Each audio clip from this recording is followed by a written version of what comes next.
Welcome everyone. I'm Gregory Burke, Director of the Power Plant, and it's great to see you here. I'd like to welcome you to this International Lecture Series presentation by Carolyn Christov-Bakargiev, who is the Artistic Director of dOCUMENTA 13, which is opening in June 2012 in Kassel, Germany. The International Lecture Series brings leading curators and artists to Toronto to give lectures, but also on occasion, as is the case with Carolyn, to research contemporary art practice in Toronto and Canada. And it's been a pleasure to be able to facilitate that on behalf of Carolyn in her work towards dOCUMENTA. I want to say a few words of gratitude to our funders, the Canada Council for the Arts, the Ontario Arts Council and the Toronto Arts Council, and also to acknowledge our partners here tonight at Harbourfront Centre. Our public programs are very generously supported also by our primary education sponsor, CRBC Wood Gundy, and the 2010 International Lecture Series lead donor is the J.P. Bickle Foundation, so thanks to them. Now, I'd like to, before we go on, I'd like to remind everyone that the Power Plant's fall exhibitions open this Friday night with Ian Wallace, The Economy of the Image, and Pay White Material Mutters, and they'll also feature the launch of our 2010 commissions by both artists. This launch was opens with a free opening reception this Friday from 8 to 11 p.m. Now, prior to her appointment as Artistic Director of dOCUMENTA 13, Carolyn Christov-Bakargiev was the Chief Curator at the Castello de Rivoli Museum of Contemporary Art in Turin, in Italy, for about 6-7 years from 2002 to 2008. Before that, she was from 1999 to 2001, she was the Senior Curator at PS1 in New York. She is based in Rome, Turin, and New York, and she is also an accomplished writer who studied literature and art history at the University of Pisa. Carolyn is particularly interested in the relationships between historical avant-gardes and contemporary art. Her book, Art Povera, was published by Phaidon in 1999, and she has curated retrospectives and published the first monographs on South African artist William Kentridge, and significantly for us, Canadian artist Janet Cardiff. In 2004 to 2005, she co-curated Faces in the Crowd with Ivona Blaswick, an exploring figuration as an avant-garde practice from 1873 to today, and in 2005 co-curated with Francesco Bonami the Pantagruel Syndrome, a project on the themes of excess and conceptual gigantism with solo exhibitions by Takashi Murakami and Doris Salcedo. In 2008, I was very pleased to be able to be there. She was also the Artistic Director of the 16th Biennale of Sydney, with the wonderful and historically layered exhibition Revolutions Forms That Turn, that included a number of Canadian artists, not least among them Michael Snow from Toronto. and I remember being there at the opening and noting that the entire selection committee for the next Artistic Director for dOCUMENTA was there, and it was no surprise somewhat later to learn that Carolyn had been appointed. After the talk, Carolyn Christov-Bakargiev will take questions, but please wait for the microphone before asking your question, as we are recording the event for our archives. So, Carolyn Christov-Bakargiev.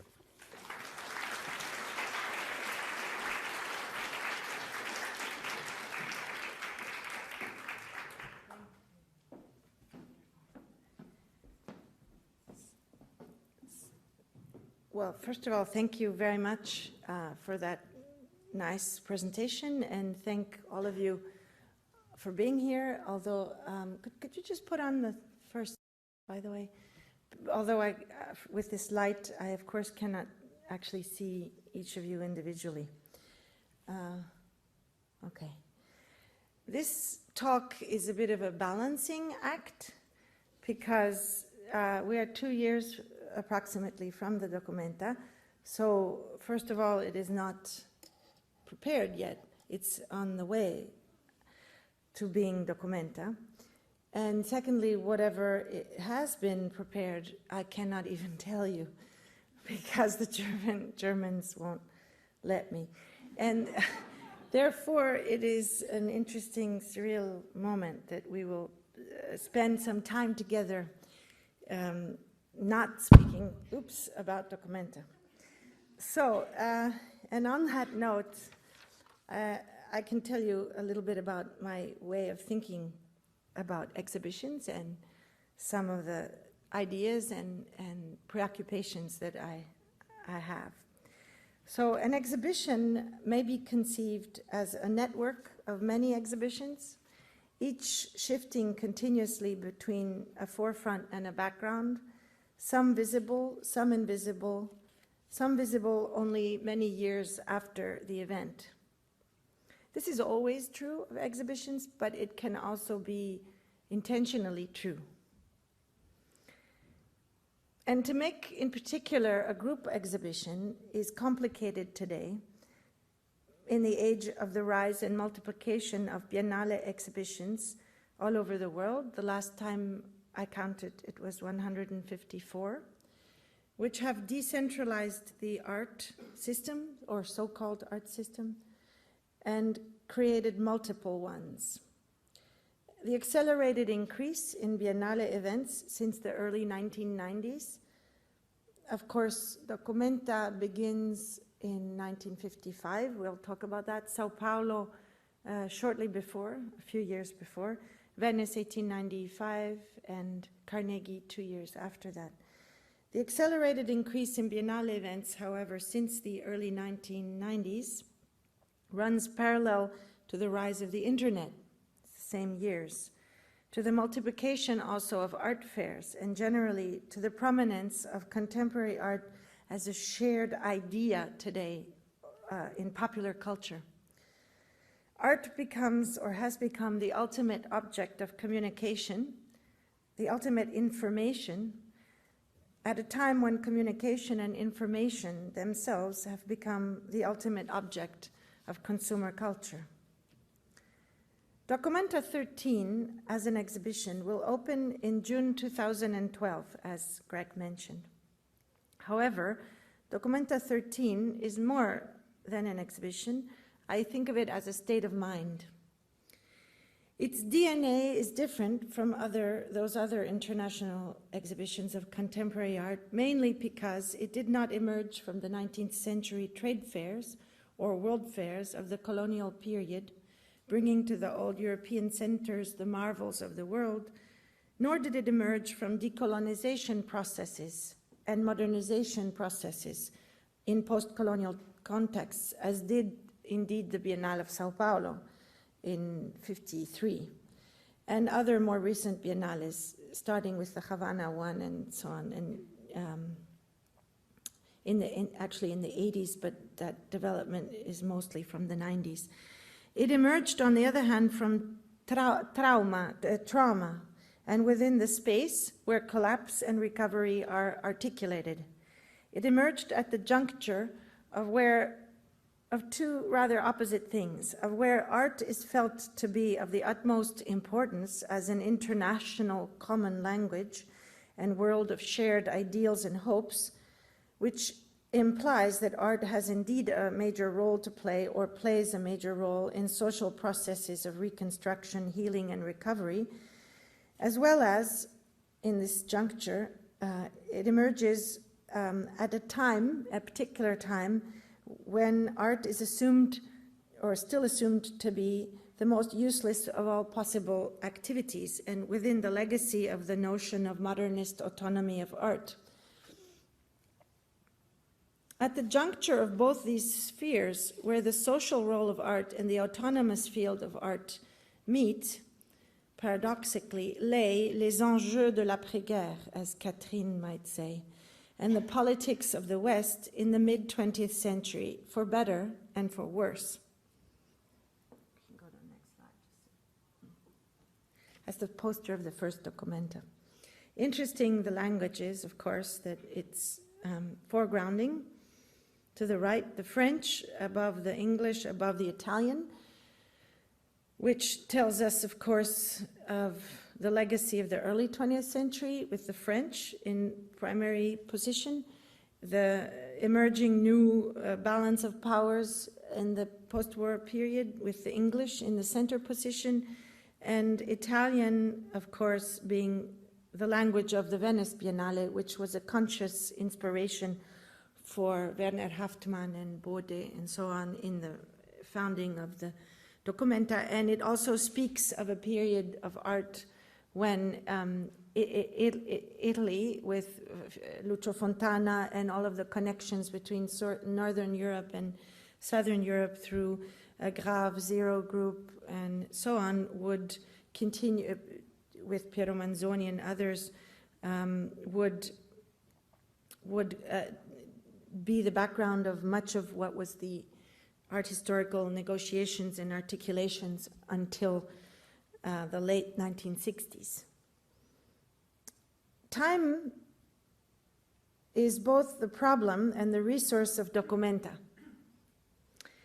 And this is actually an 8-hour lecture, so we have a lot of time. But I will skip some pages along the way, and I just DJ it and do a little bit one place and a little bit in another. But time is both the problem and the resource of dOCUMENTA. Occurring every 5 years, dOCUMENTA is characterized particularly in terms of time and duration, which contrasts with the speed and short attention span of today. It follows a slower pace than most biennales and art events around the world today. dOCUMENTA time does not go in the direction of efficiency and production time and time of production, of the pseudo-activities of productive society. dOCUMENTA may locate itself where the gaps in speech and the silences of psychoanalysis and the words not said under hypnosis find meaning. In that silence, emotions emerge that are able to break through the clutter of these pseudo-activities. It contrasts the embedded element of timeliness to the constructed structures of topicality. Indeed, in the early 1950s, dOCUMENTA was conceived as a direct response to the Third Reich's policies towards degenerate art, the exhibition Entartete Kunst of 1937. At that time in Germany, only an art which celebrated the regime was allowed, as we all know, while the avant-gardes had been banned, as we all know. Over the years, and especially from dOCUMENTA II in 1959 onwards, dOCUMENTA came to signify, which is also the year in which there's a rather large decrease of Italian artists, an increase of American post-war artists such as Jackson Pollock. This is a picture of Bode in front of the Pollock in 59. dOCUMENTA came to signify, in the context of Western Europe, a space in which freedom of expression could be achieved even within the Cold War policies towards the Eastern Bloc. More recently, since 1997 and dOCUMENTA 10, directed by Catherine David, the only woman who ever had this problem to deal with, it has been a platform for a critique of Eurocentrism and for the assertion that exhibition making and exhibition viewing is also a discursive and political practice, something which the artists and many artists had been working with, but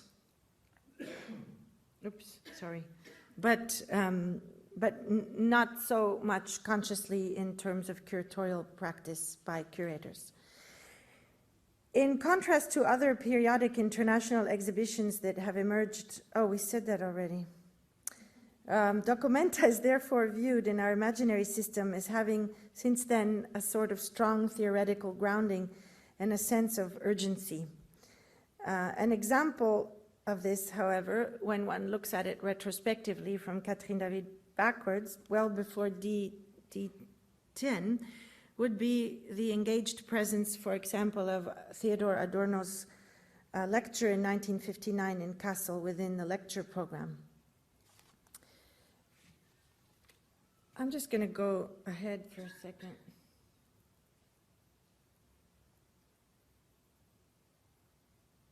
Okay.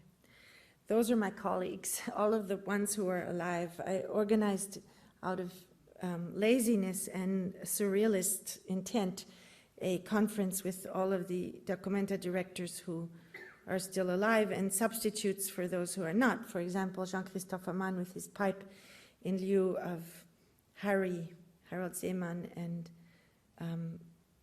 a childhood friend of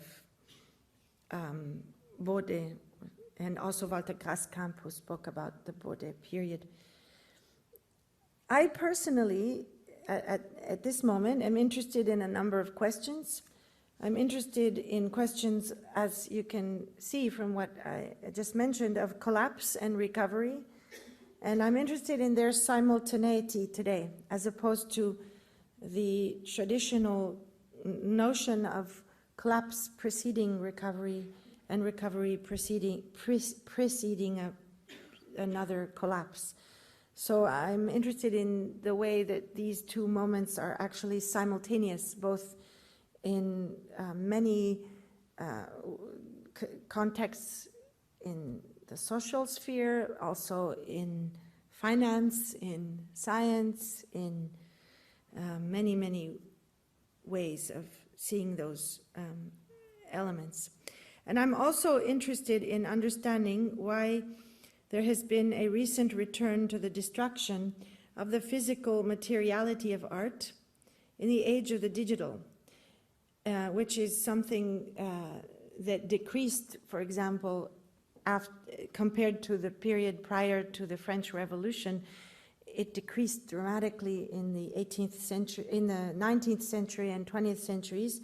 Indeed, the Nazis did not destroy the Entartete Kunst, generally speaking.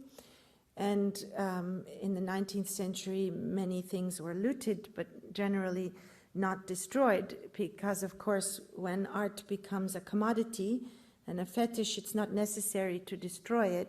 So parallel to the rise of the bourgeoisie and the rise of the detachment of art from ideology or religion, through the commodification of it, of course, there's a decrease in the destruction of the physical objects themselves, which since the late 20th century has again increased quite a bit. If one thinks also of Bamyan Buddha's 6 months before the Twin Towers, but also many other events that occurred in Eastern Europe after 1989, or in Iraq and so on. So I think it's interesting to investigate why there's this increase, specifically in the age of the development of the digital, which makes people very trigger happy, in the sense that it seems very easy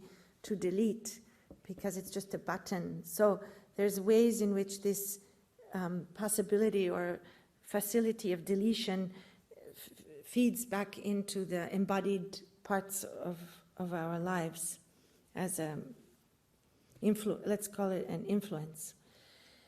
So I'm also interested in forms of iconoclasm today, again in relation to the digital, and I'm interested in embodiment and disembodiment, access and inaccessibility. So access, the catchword of the information age, and the requirement for anything to be acceptable, and its relationship to inaccessibility.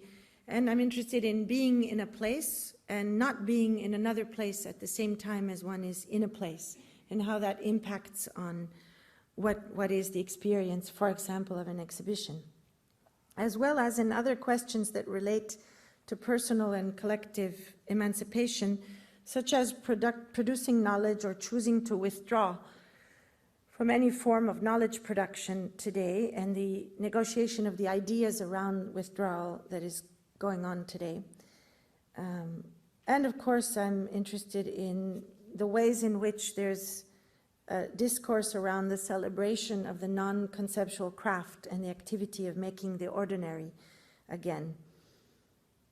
I am indeed sincerely interested in how art can play a role in reconstruction of civil society and in cultural production that occurs in societies in a state of transition, such as failed states or conflict zones, Again, usually art is something that appears in the moment of so-called reconstruction, post-war reconstruction, but what occurs to the imaginary system around art during the conflict, again, a kind of simultaneity of moments that are usually felt as subsequent. And I'm interested in de-anthropocentricizing the project, which comes to me from many sources, of course, because I believe in oblique and indirect agency rather than in direct intentionality.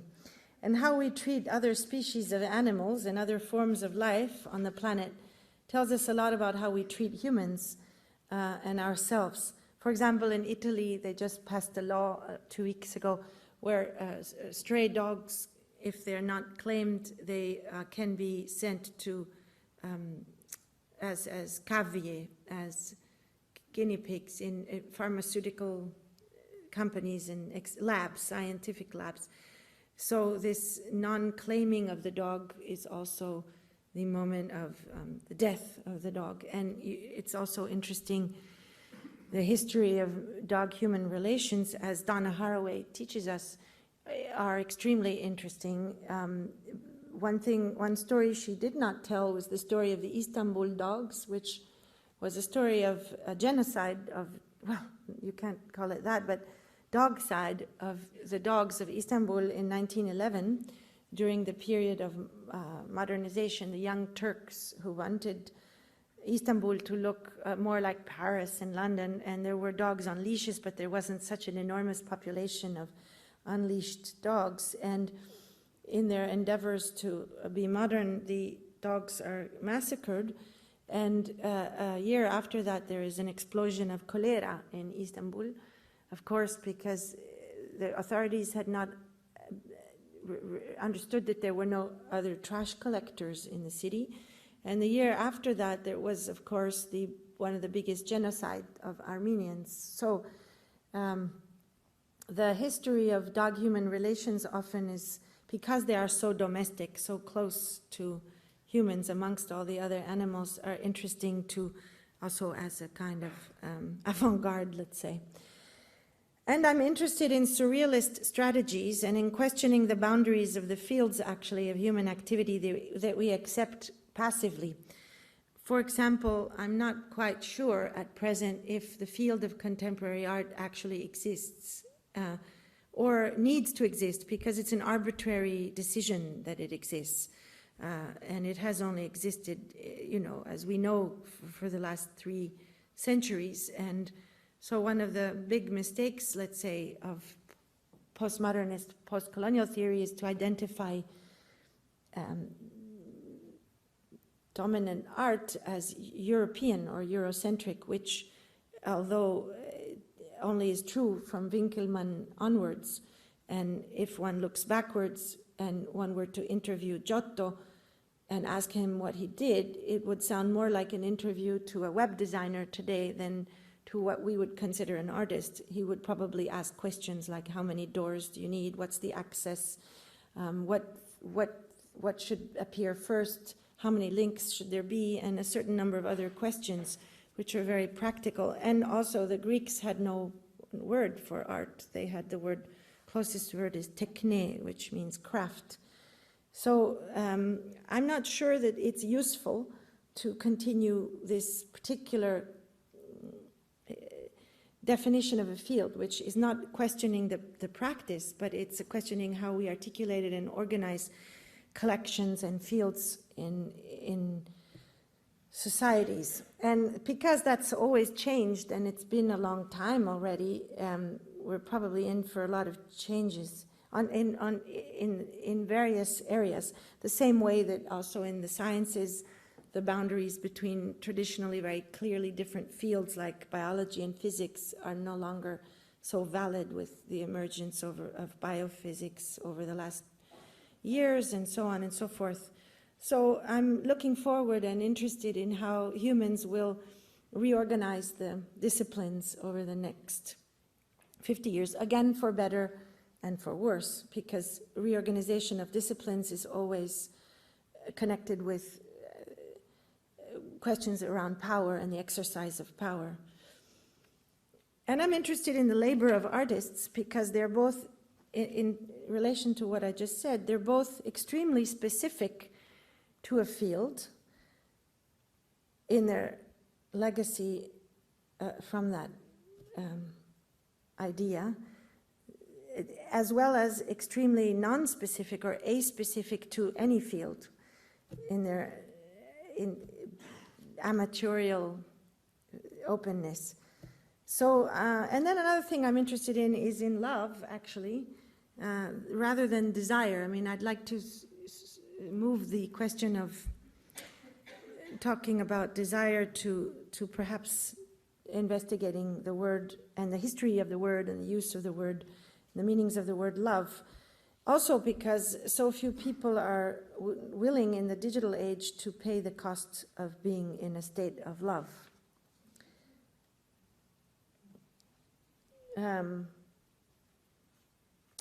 So just to be in a little bit of a state of love, this is Margaret Preston with her dog Jim, and this is Donna Haraway with her dog.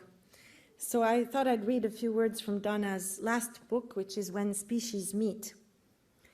And she uses the word love. So I love the fact that human genomes can be found in only about 10% of all the cells that occupy the mundane space I call my body.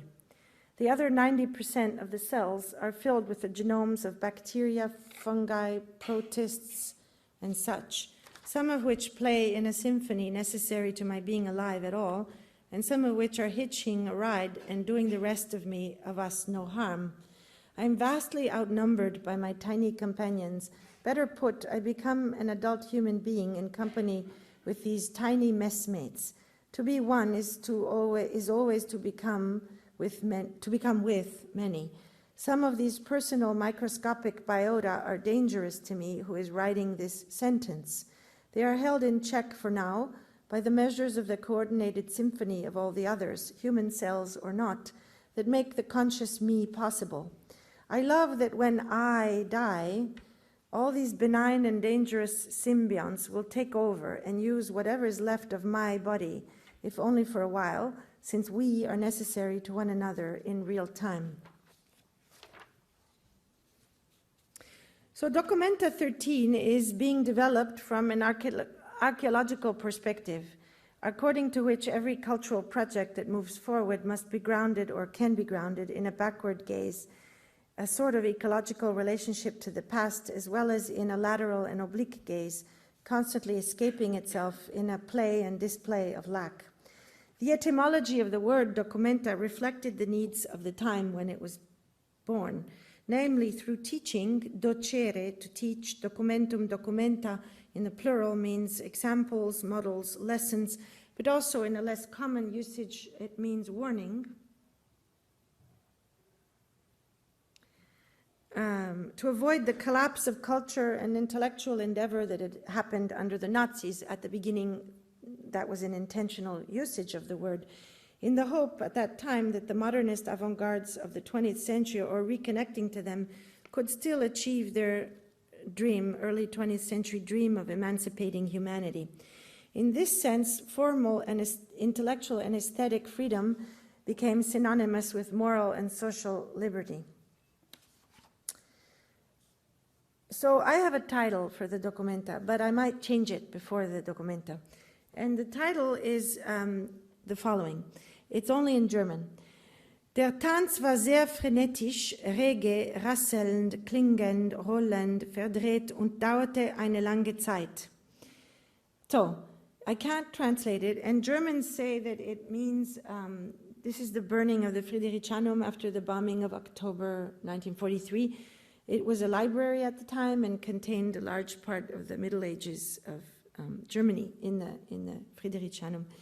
And Kassel was bombed because it was the center of the military production, one of the centers for the Nazis. So the Henschel factories were churning out armaments, and therefore it was a target more than Frankfurt, for example, nearby. And however, the factories were spared the bombings, and the center of town where the workers were living were severely bombed that night, and 10,000 workers and their families died within those 2 hours, and there were 150,000 homeless people that the regime wanted not see the destroyed city, so they were moved outside of Kassel to temporary homes, and the city was off limits for 2 years till the end of the war. So it became a little bit of an abandoned city, like for some years Phnom Penh had been abandoned, with weeds growing in this destroyed and ghost town. So I wrote the sentence, which literally means, well, the beginning means that the dance was frenetic. Reggae means lively, but it doesn't really mean lively. Reggae, that's the inside of the Friedrichianum, the day after the bombing. The reggae means lively like bacteria that's very alive under a microscope. So it doesn't exist really in English. Rasselnd is a gerund, it means rattling. Klingend is clanging, but it's the sound not exactly of the bell, but a little bit after the bell, like a Max Neuhaus. Holland is rolling, but somersaulting.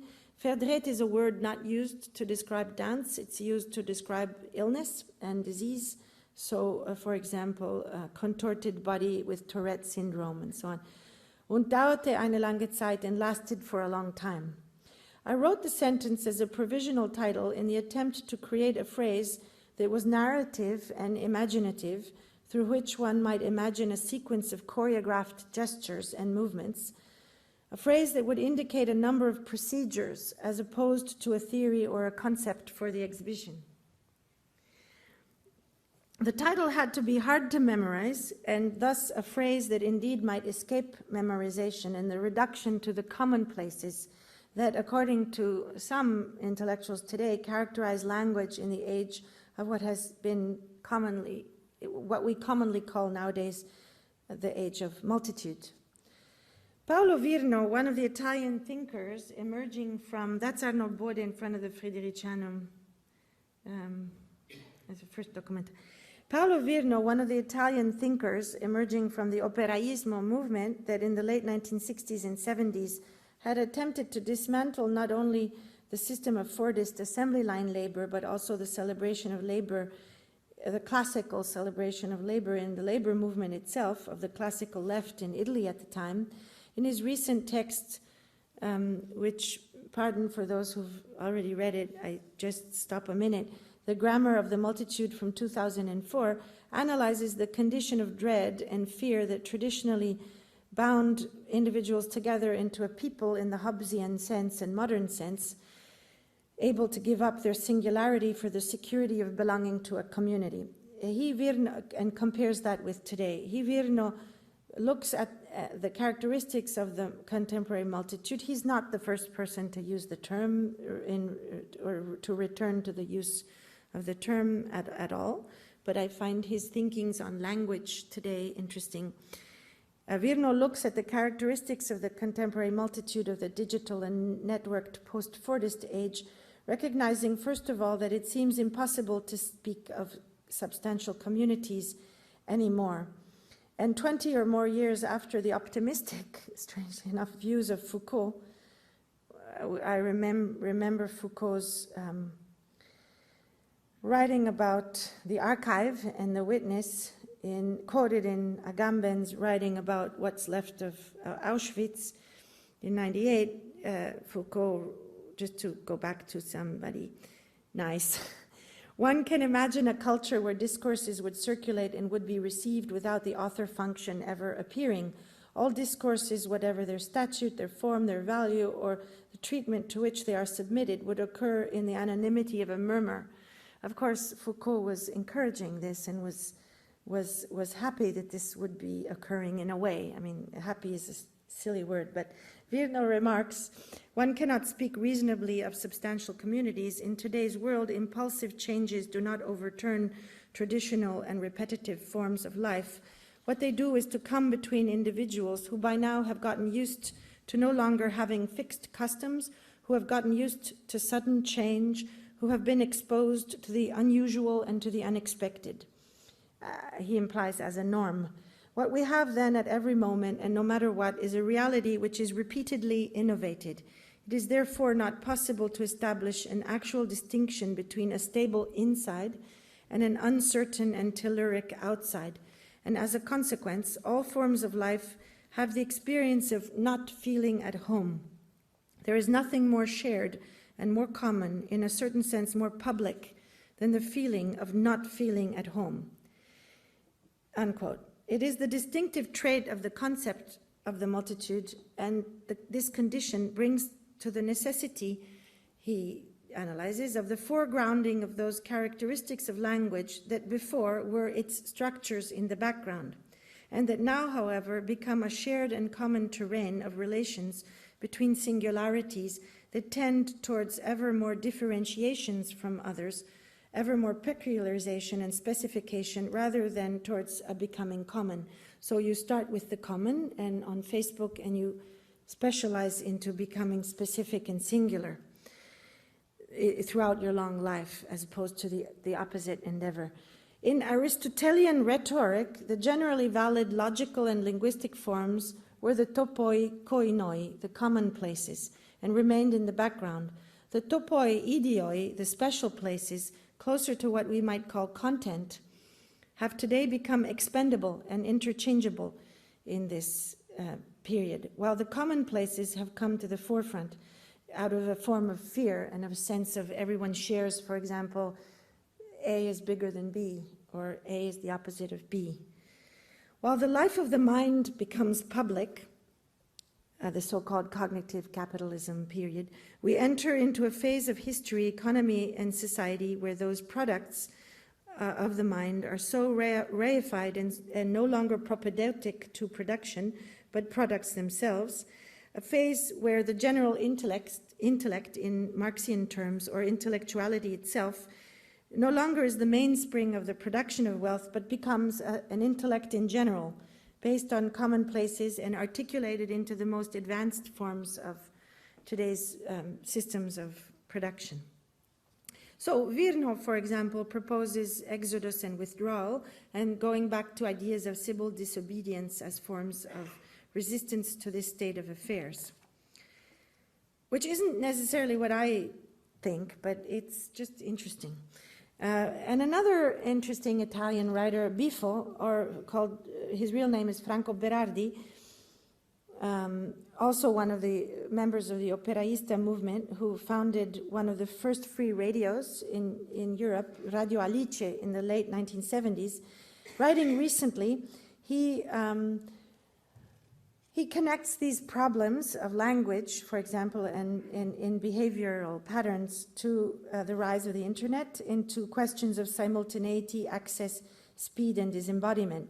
In his 2007 text, Génération précaire pour une critique de l'économie psychique du temps de travail cellularisé, he writes about younger generations exposed since their early age to the acceleration of the infosphere and to the demands of cognitive capitalism, currently experience serious perturbations in their sensitivity, with difficulties in concentrating and focusing on a task, difficulties in verbalizing. I'm always telling people with me, you know, pick up the cell phone and now dial this number, and so on and so forth. As someone in the audience here recognizes. A degradation in their management of affects, in their capacity to relate to others, etc. Media activism in the 90s contributed to this transformation, but it now needs to deflect the course of this evolution by inventing new forms of immediacy. So collapse in attention and the ability to focus, panic attacks, for example, the increase in panic attacks now due to information overloads, increased cases of adolescent suicide. It's in Italy at least become the first cause of death of adolescents is no longer driving accidents, but suicide. Narcissistic terrorism, or the relations between those forms of anorexia, for example, increasing dramatically, and other food disorders multiplying today. Okay, I'm going to skip a page because we can't get to the pictures. There's such a flow of pictures in the internet that it's just not fair. Let me change. Okay, that's a picture with Calder in the first dOCUMENTA. So in this sense, dOCUMENTA 13 is a bit of a paradox, because it's in need of speaking without speech, acting without performing action, at this particular time and in this particular world. A time of so-called instability, that's what's being vehicled, and we are told that we live in this state of permanent crisis and must learn to adapt to this state of permanent crisis, a state of permanent emergency and a state of exception, to go back to another Italian expression, as well as a state where collapse and recovery are overlapping spatially and temporally. So 2 questions. I'm just going to show you some more pictures while we go ahead. That's the Picasso in the background of the first documenta. 2 questions, only apparently unrelated to this, have occupied much of the debate. That's the Beckman Triptych, Perseus triptychon, painted in Amsterdam in 1942, one of the great triptychs of Beckman.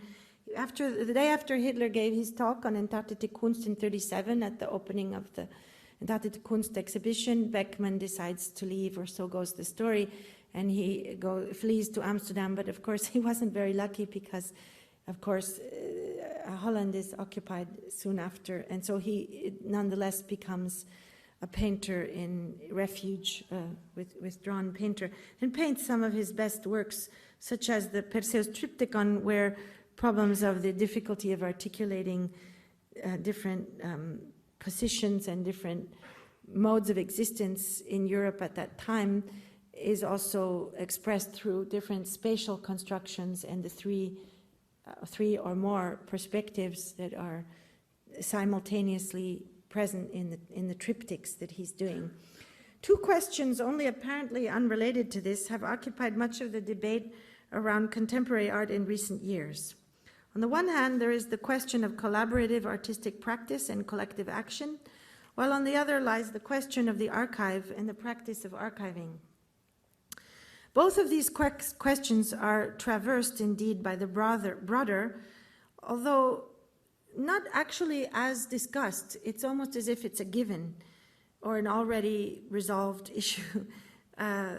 Question of the impact of the internet on how knowledge is produced and circulated in our world, and how images are produced and circulated in this particular age, and how subjectivity is in this, or the cliche around it is that it's an endless construction and reconstruction of the self. And indeed, the story is that in the past 10 or 15 years, the devices, PC computers, laptops, cell phones, that's a nun in the second documenta, the photographer having fun, anonymous photographer. It's not one of the Hans Hacke photos that Ocui exhibited in the documenta. Cell phones, Blackberries, and iPhones have linked people in ways that were previously impossible, constituting molecular networks where people are both more and more connected and more separated. Again, to go back to Agamben, who's, as he says, separating devices. Access to information is quicker and quicker, so more and more information needs to become available. Hence the obsession with scanning and digitalizing as much as possible of our past and present lives. In the digital age, the past haunts us like never before. That was good. A potentially inexhaustible repository of traces of history from which memory and hence subjectivity might possibly emerge. The 2 questions are not separate, because to build these archives of everything, more and more people must be put to work, and more collaboratively in an economy that functions more and more through that idea of the celebration of the collaborative for the production of immaterial labor. Looking at the various documenta exhibitions retrospectively suggests that there has been a shift from a diachronic movement or idea of art, so historical repositioning of the avant-garde in a forward movement, to a synchronic movement of curatorial practice today.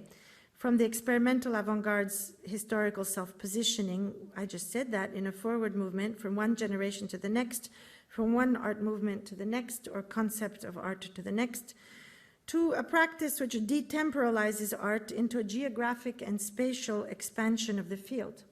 Oh, the first image I showed you was a Gianni Colombo elastic space that was in the dOCUMENTA of '68. And it's back and this is his drawing for it. But we have to move forward because we're already at the practice of detemporalizing art in a geographic and spatial field, bringing artists from different parts of the world together, acting in between geographies, seeing the nexus between history and geography that's inevitable, and different notions of histories intersecting and overlapping and circling and winding, that has gone hand in hand with the increase of projects and art projects also related to struggles around the world and to a sense of the local. By the way, there are interesting elements of the past that it would be good to know about, such as Bazon Brock's school as material. So this question of the educational turn in current practice with the rise of artist residencies, artist workshops, or the lecture format as an artistic practice, or the work, or the school as art project also could, it would be interesting to look at that in relation to, for example, the '68 project of Bazon Brock, the Schule, Kunstschule, and so on. So following this logic, it might be time to intersect, I think, these 2 points of view. And it's possible by expanding time backwards and sideways in non-linear, disobedient ways. That's Harry. While incorporating the shift of the field from time to space. Indeed, our so-called post-colonial times, similar in some ways to the Renaissance, in their openness to new encounters, as well as their awareness of the loss of some sort of high art of the past, as was the Renaissance. That worked well too. So this allows for the exercise of historically reconstructing chains of events in the form of storytelling, thus understanding time as a form of consciousness. This is a John de Andrea sculpture. It's not Tino Segal's case. Something from another time always persists. And it is possible to pit a linear and established vision of art history against a non-linear, that's Vito Conci, disobedient, argumentative, and perhaps contradictory story of the consequences of artistic acts. Because there can be no history, as we know, according to one point of view, the new story time can be that of stories, of gestures, of actions, relations, and conversations between singular individuals in a series of interconnected or disconnected places around the world.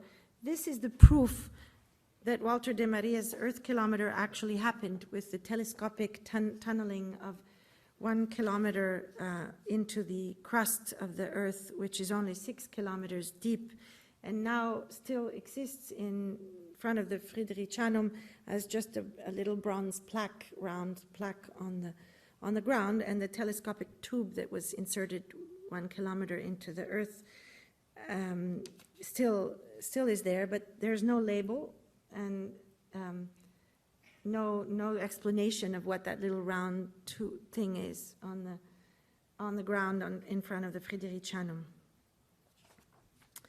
So that was I'm going to do this quickly. That's Joseph Beuys, 1982, the 7,000 Oaks, Buren, Wiener, Pistoletto. The Orangerie was reconstructed rebuilt basically by Rudy Fuchs in the 82, Dan Graham at the same time, Mario Merz, Dara Birnbaum, really early wonderful work, Amy Knöbel, and so on. This is an interesting Hans Hacke. At the time when Badiou says, the beginning of the time of the pensée unique, when Thatcher is there and Reagan is just coming in and so on. Cunel is poetically there. So what I'm going to do is look at these pictures of Oldenburg really fast with you, because you're all very used to doing that all the time. And this is interesting. It's the Beuys piece from that dOCUMENTA, so wie der Mensch nicht da ist. So similarly as the fact that the people are not here yet, so also art must still come or appear. So it isn't there. That's an interesting idea. And so on and so forth.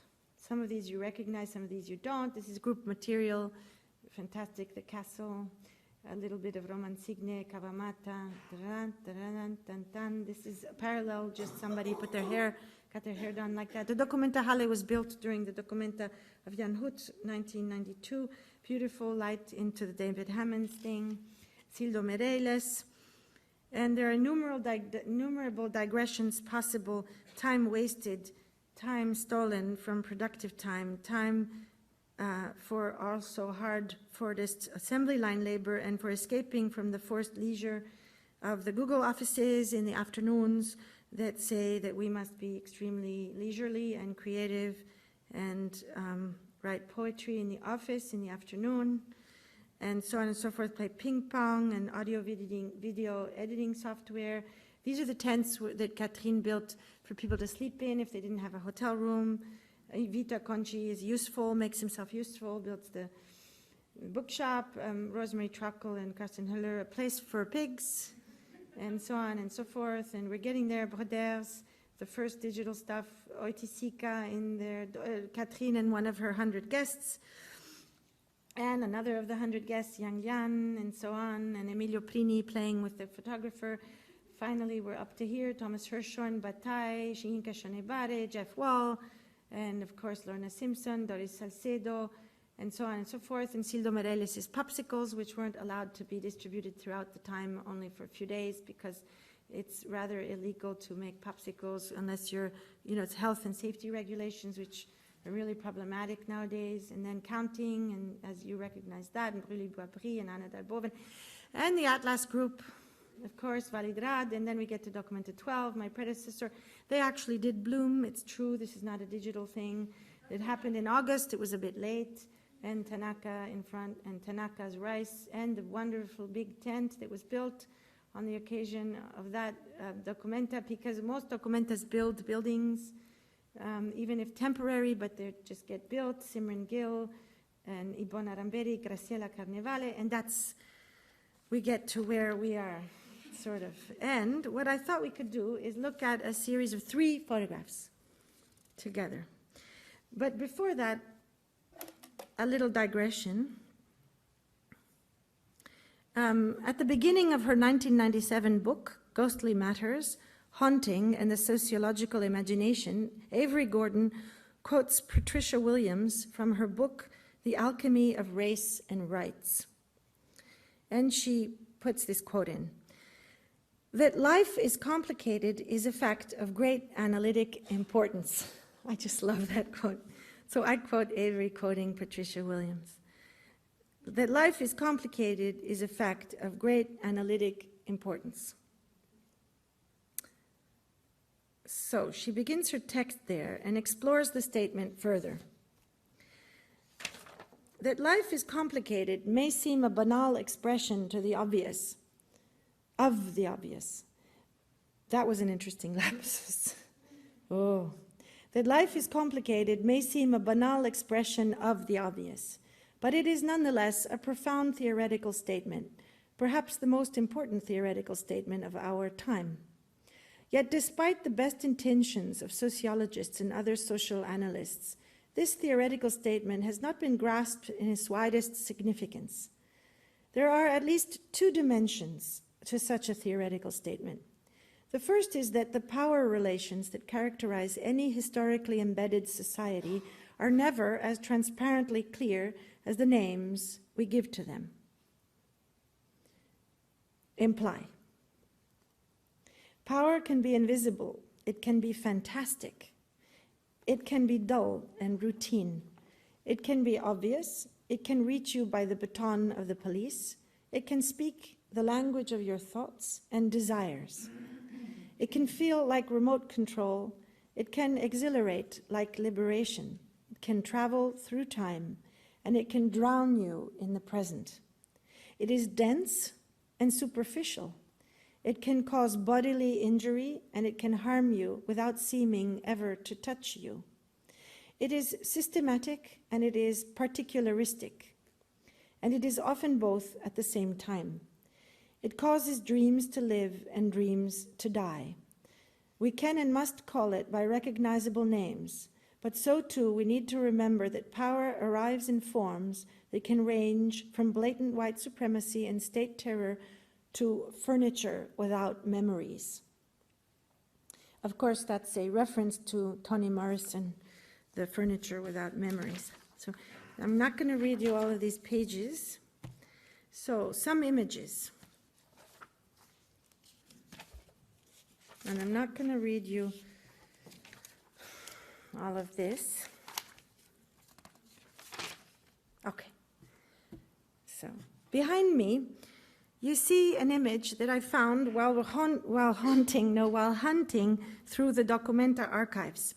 You see a woman on the left looking at a piece of sculpture, another sculpture on the same metal shelf, and a man on the right who may or may not be looking at the sculpture. Those of you who have watched lectures on YouTube, for example, that I've given over the last year, this is a replay. You just get it again, because I talk about this photograph all the time. I really like it. The woman is barefoot, and the scene reminded me of the film Far From Heaven, made in 2002.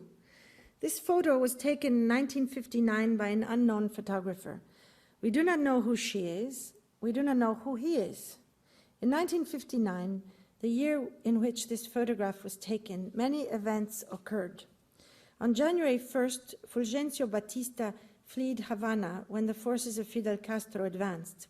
On January 3rd, Alaska was admitted as the 49th United States state. On January 4th, rebel troops led by Che Guevara and Camilo Cienfuegos entered the city of Havana.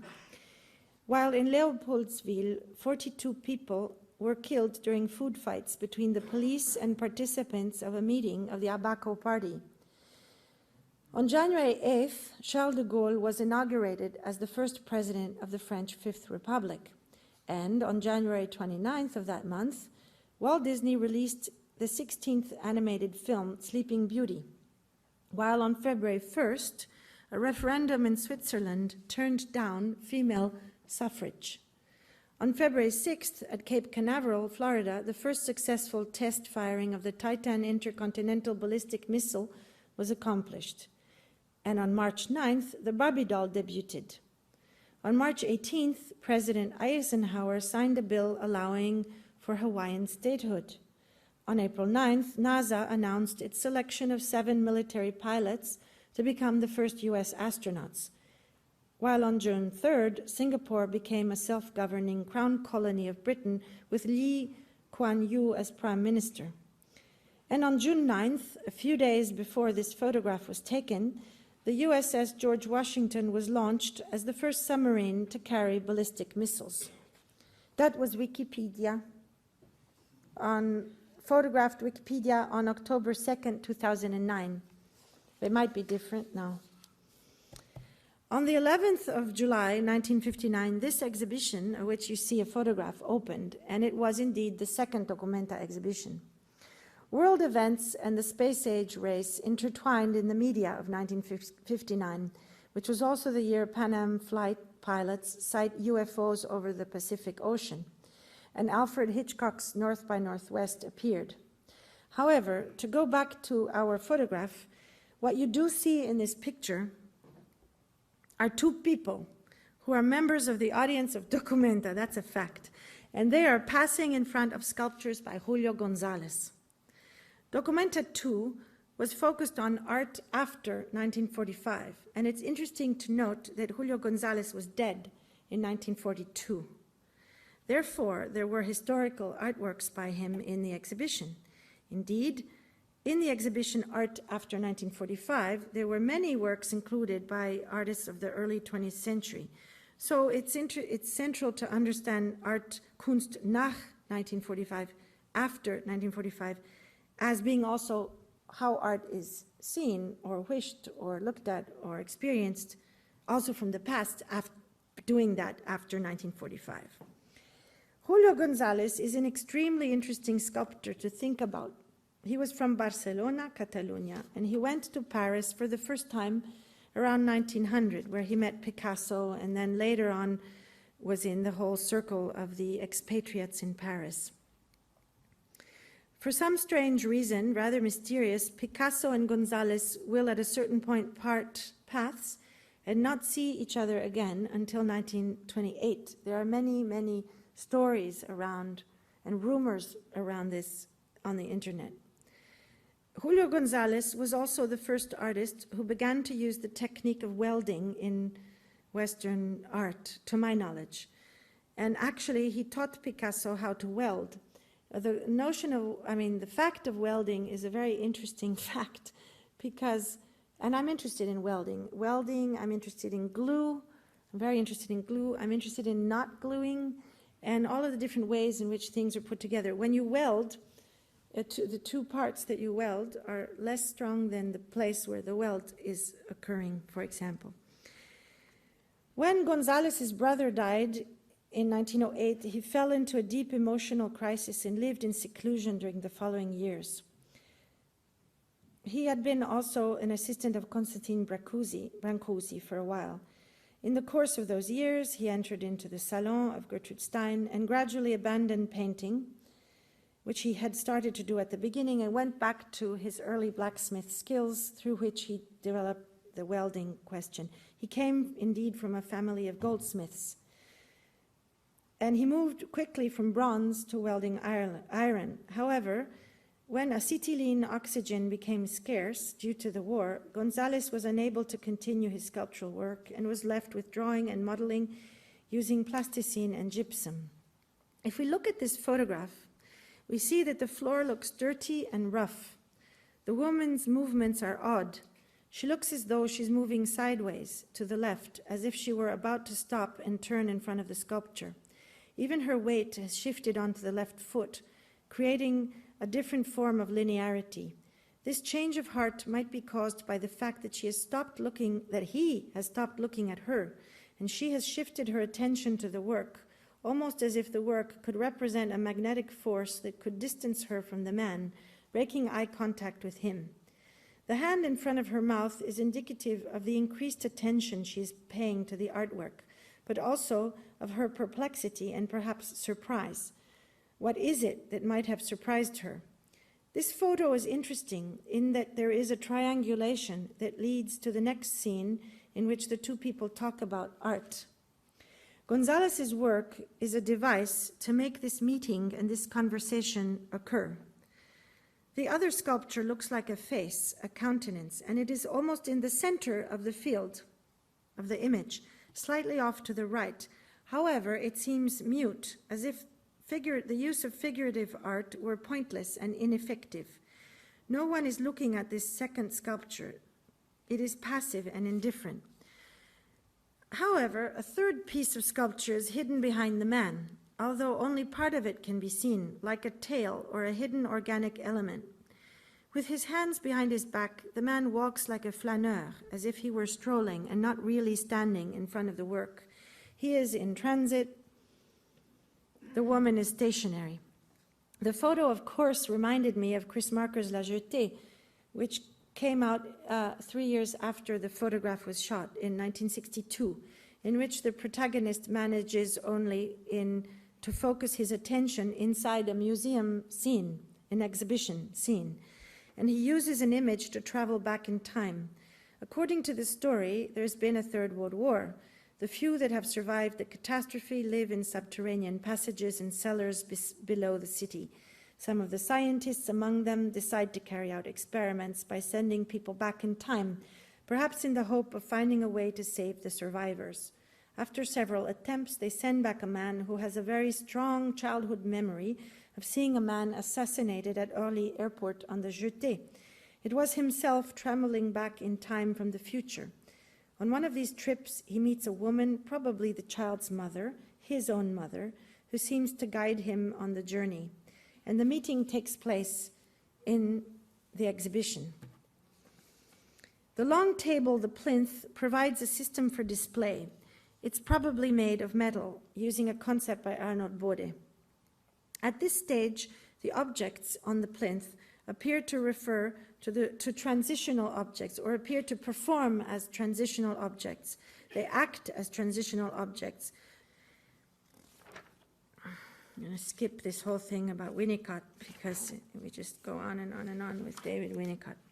But I would like to go back to a very brief quote again from a writer that I think is still one of the best writers on photography, and everybody reads it at art school, so it's always nice to, and at university, nice to read it again. What the photograph reproduces to infinity has occurred only once. The photograph mechanically repeats what could never be repeated existentially, for the moment refers only to the tireless repetition of contingency. Many photographs are, alas, inert under my gaze, but even among those which have some existence in my eyes, they mostly provoke only a general and, so to say, polite interest. They have no punctum, no point in them. They please or displease me without picking me. They are invested with no more than studium. The studium is that very wide field of unconcerned desire, of various interests, of inconsequential taste. I like, I don't like. The studium is at the order of liking, not of loving. It immobilizes a half-desire, a demi-volition. It is the same sort of vague, slippery, irresponsible interest one takes in the people, the entertainments, the books, the clothes one finds all right. Ultimately, photography is subversive, not when it frightens, repels, or even stigmatizes, but when it is pensive, when it thinks. The photographer's second sight does not consist in seeing, but in being there and having been there. Absolute subjectivity is achieved only in a state and effort of silence. Shouting your eyes to make the image speak in silence. The photograph touches me if I withdraw from its usual blah blah, technique, reality, reportage, art, etc. To say nothing, to shout my eyes, to allow the detail to rise of its own accord into affective consciousness. History is hysterical. Photography is inimitable feature, it's noema. Is it? No, is it? That's a typo. It is. This is wrong, so we'll skip it. It's a mistake. It's a digital mistake. So let us go ahead to a few more lines ahead. In front of the photograph of my mother as a child, I tell myself, she's going to die. I shatter like Winnicott's psychotic patient over a catastrophe which has already occurred. Whether or not the subject is already dead, every photograph is this catastrophe. Of course, that was written in 1980 in Camera Lucida, Roland Barthes. 1980 is a couple of years before the piece by Hans Hacke that I showed you before.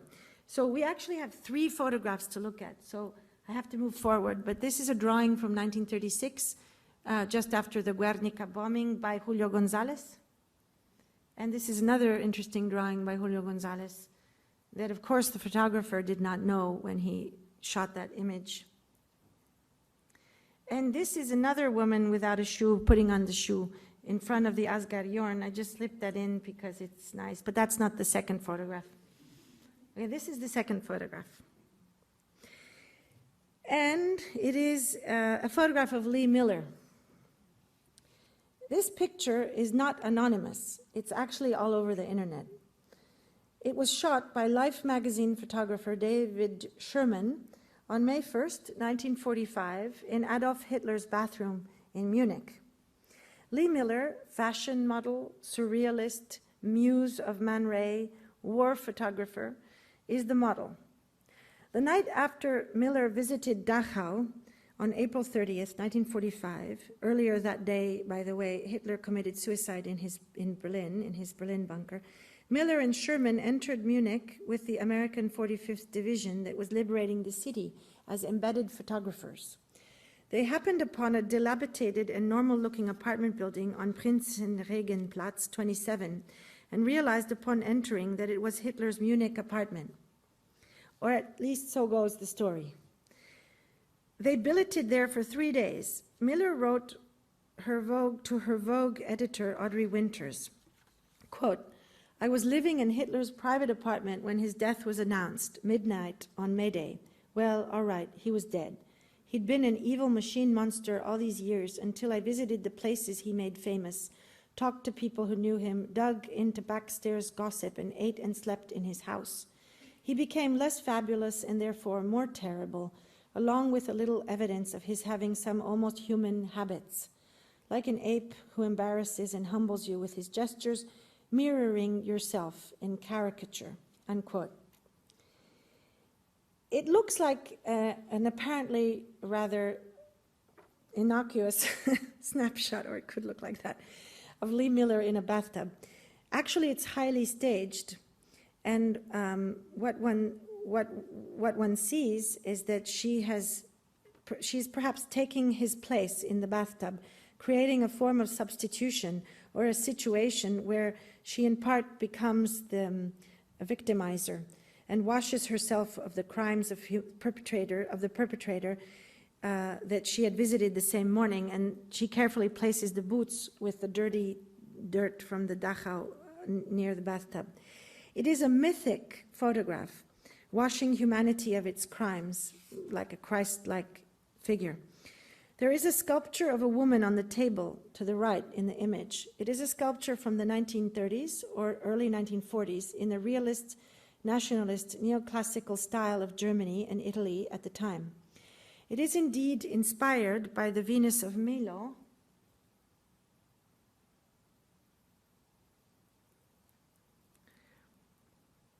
and it is probably not by Hitler's favorite artist Arno Breker, because I researched that, and it doesn't look like an Arno Breker. But Lee Miller was aware of the fact that Hitler was interested in art and had taken art classes too.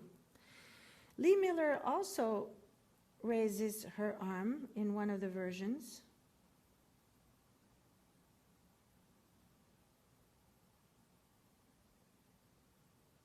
Actually, she doesn't, does she? But she does in another version.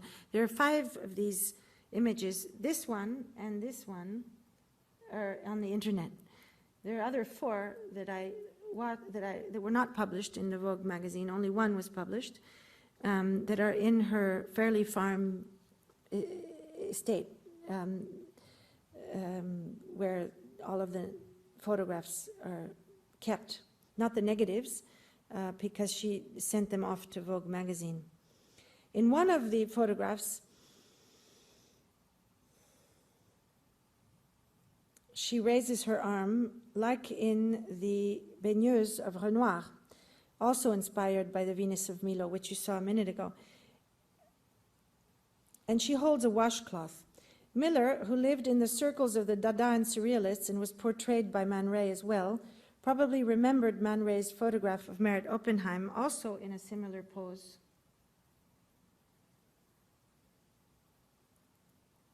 With black ink or paint on her arm and the wheels or machinery of modernity, a subject trapped in the machine. Man Ray's image was in conversation with Marcel Duchamp's large glass, La mariée mise à nu par ses célibataires. Même. And if this is the case, then Lee Miller's photograph could also be secretly referring to the structure of the large glass and its bipartite dual universe. The small machine on the table near the sculpture would be the broyeuse de chocolat in this case. But the photograph of Hitler is in the upper portion of the image on the left-hand side, as if the balanced world of the Duchamp had been turned upside down and the célibataire had made it up into the upper portion, marked by the edge of the bathtub. So that could be a little slightly proto-feminist gesture of hers in structuring and constructing the photograph, even though she doesn't take the snapshot. Maybe the object on the table near the sculpture has to do with photography, the machine or device that permits the obscenity of photography that she may have felt in Dachau that same morning. So she cleanses herself of her crime of the vision of the camps, but also indirectly referring to the horror of the showers. So ultimately, this photograph is about the role of art in relation to the world events and politics, I suppose. So I'm going to skip the responses on the internet, but I'll read you just one.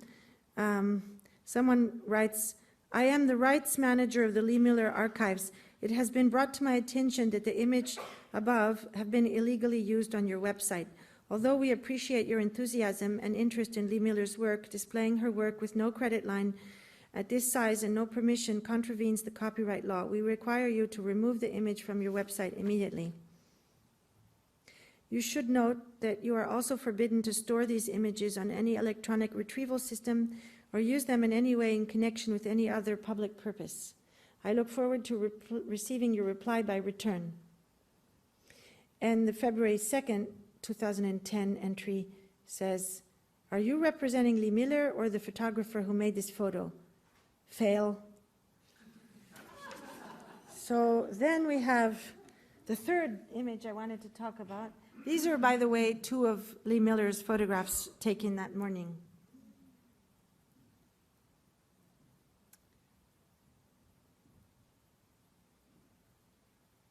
That's Lee Miller in a famous photograph.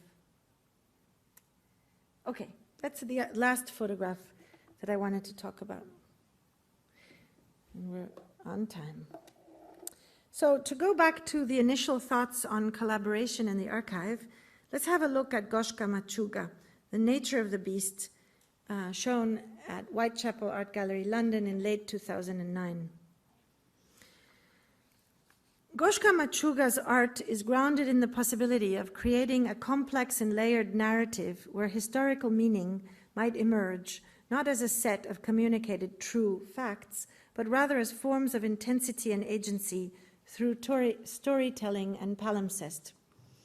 Machuga's 2009 project, The Nature of the Beast, at the Whitechapel Gallery is a room, or was a room, where different yet related elements were there to be used. It was a performative platform with a table at the center, a tapestry on a wall towards the back of the space, a rug on the floor,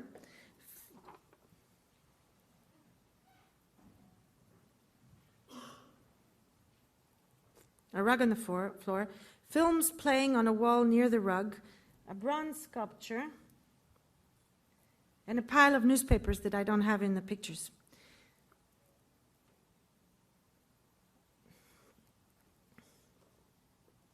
It is like the space of a dream, with substitutions, removals, condensations, shifts, and other occurrences, creating a surreal atmosphere.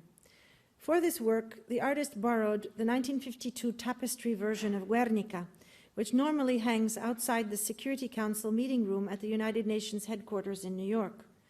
At the center of this heterogeneous space is a round table with a glass top creating a vitrine. Its shape recalls the UN Security Council's circular table, and it is surrounded by corporate-looking copies of Eames chairs that were used by visitors and participants in various meetings held in the space. Contained within the table vitrine in 8 separate sections are documents on a range of subjects, including the exhibition of Picasso's original Guernica alongside a Calder fountain in the Spanish Pavilion at the Paris International Exhibition of 1937, same year as the Entartete Kunst, and its subsequent showing at Whitechapel Gallery in 1939 to raise support for the anti-fascist Republicans fighting in the Spanish Civil War.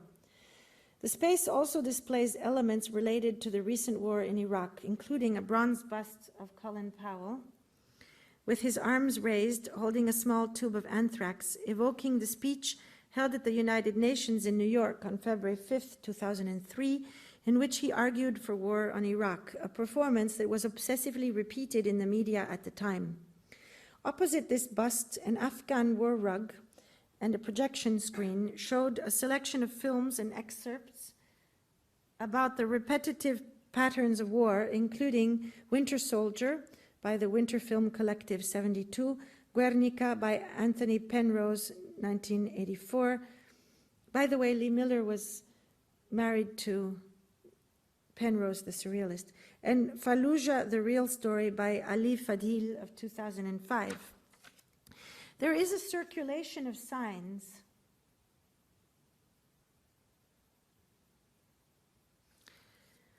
elements and materials, a back and forth movement between art and its codes, the world and our engagement with it. And Machuga's guiding principle is not to give a set structure or methodology to practice, which also involves, but rather her methodology is to be freer through this heterogeneous practice, which also involves researching, archiving, collecting, and displaying aggregations of elements in a discursive and archaeologically creative practice. In her work, exhibition design is transformed into artwork, curatorial practice reworked as artistic practice. Since the late 1980s and throughout the 1990s, the art world has witnessed a steady increase in the visibility of the curatorial role and practice, parallel to the rise of the discursively based exhibitions and art practices of the last 15 years.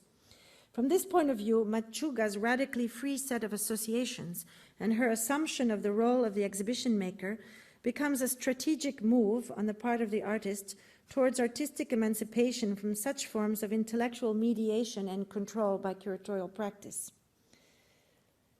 The performative nature of Machuga's project is based on the agency and emancipatory potential embedded in the dynamic network of linkages she sets up in and through historical events, layering and associating different stories, times, and places in an artwork that ultimately evokes the constant recurrence of the inhuman exercise of power in war and the instability of any form of truth. Both of the questions mentioned above, collaboration and the archive, are indeed traversed by what we mentioned before, the Internet's impact on how knowledge is produced, accessed, and circulated in the world. Compared to some of the massive digital archives that are currently being built online, Machuga's display is primitive, humble, and small. It is un archivio povero, a poor archive.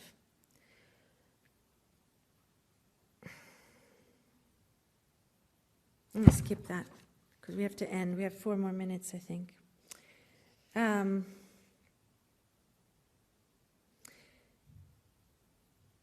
So to understand our time, there are conversations to be had with the past, Machuga suggests through her approach, excavating backwards from the effects of war in Afghanistan and Iraq today and further back to the Spanish Civil War in the mid-20th century.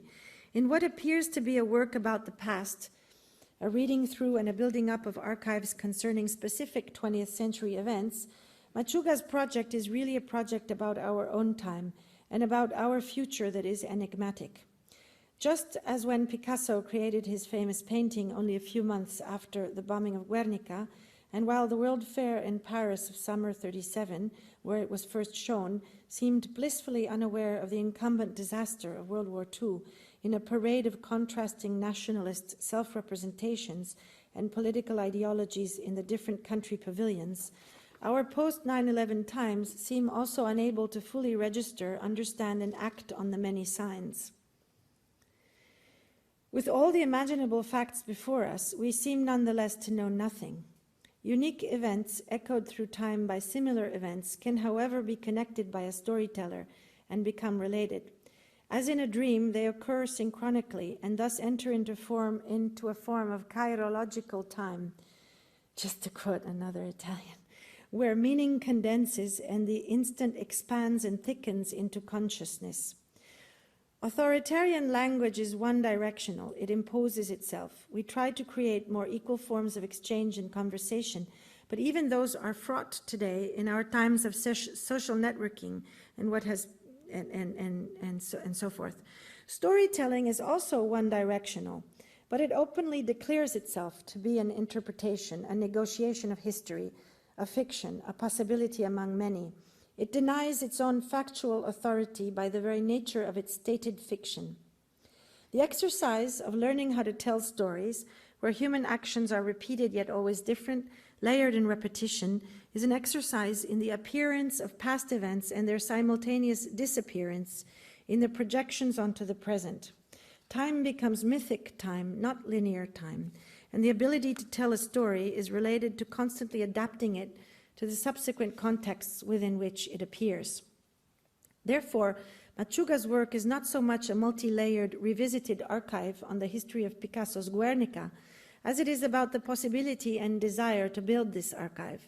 It is not so much a space for creating collaborative and collective projects through meetings, which did occur during the process, as it is a space to discuss how and why, and even if, collaboration and collective action is possible today. In counterpoint to the apparent heterogeneity of the space of congregation that Machuga set up, the platform of enunciations that took place, indeed, constituted a locus of experimentation of a collective and anonymous murmur, a celebration and a place of enactment of a subjectivity that is both singular and plural, that resists disembodiment and uses fragmentation of the self against that same fragmentation through the potentiality of provisional aggregations. In Machuga's web of concurrent, parallel, and interconnected stories, three main fields of meaning are interwoven and mutually contaminate each other. The story of Guernica, the story of the Second Iraq War and Colin Powell's role within it, and the creation of a working space for contemporary collective action, particularly connected and related to the local sphere of the East End of London, where the Whitechapel Gallery is located. On all three of these levels of meaning, each of which is a constellation itself, there is a subtle reference to the ways through which truth value is attributed to events and to the real world, and how the criteria for judging truthfulness of any discourse becomes uncertain. On the first level, that of the story of Guernica, one wonders if the tapestry which is in front of us is actually a work by Picasso. Of course, it's an authorized tapestry, but Rockefellers lent it to the United Nations in 52, it was made. On the level of the 52, so we're at the time of the painting referring to Korea, I think, of Picasso. On the level of the story of Colin Powell and his war speech, one wonders whether it was not his trustworthiness itself that caused the UN to vote in favor of war. Had Dick Cheney, a typical hawk, given the same speech, the outcome might have been quite different. On the level of agency in political activism and collective action, the question of how and what can actually happen in this space of corporate-looking chairs, a boardroom-style table, theatrical lighting, and blue curtains is raised. Consequently, the fear that all such spaces of debate might be equally fraught today cannot be avoided.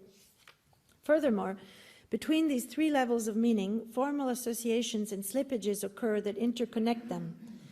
A series of linkages and transitive properties are set in motion. The first and the second spheres of meaning fold into each other through the associations between the Picasso tapestry and the Afghan rug, as well as between Picasso's cubism and the vorticist/cubist style of the Powell bust, and finally between the inevitable association of the bombing of Guernica and the Fallujah bombings of November 2004, which reduced the city to rubble and caused enormous civilian casualties through the presumed use of phosphorus bombs, napalm. Machuga made formal connections, bear with me, it's almost over. Machuga made formal connections in her installation so that the shape of the archive, its form, also represents the questions and issues addressed within the archive. Slippages between all three levels we mentioned occur through formal and visual connections between the round UN security table in New York,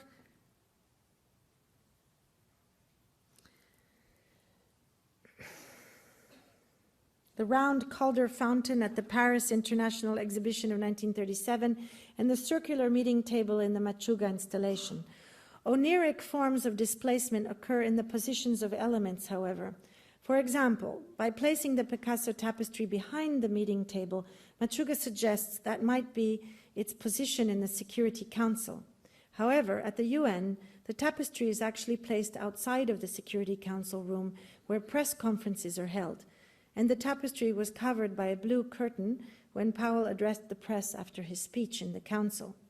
Behind the Security Council table, on the other hand, in this image you can see, lies instead a large mural by artist Per Krogh, donated to the United Nations by the Norwegian government in 1952, that brings to mind Ambrogio Lorenzetti's fresco L'allegoria ed effetti del buono e del cattivo governo, Allegory in the Effects of the Good and Bad Government, of 1340, of which the effetti del cattivo governo, the effects of bad government, with its portrayal of ruined and destroyed buildings, may itself, I think, I've not read this, but I think so, have been an influence on Picasso's Guernica.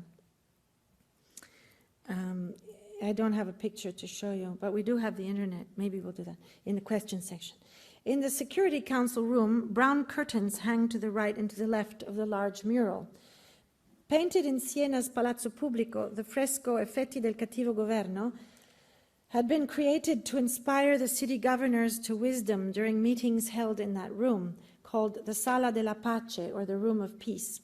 Like the UN mural, it is allegorical and shows the consequences and effects of war, bad government, and peace, good government, through a series of scenes, including the scenes of the bombed building in the Guernica, and in the Effetti del cattivo governo, you actually see ruined buildings.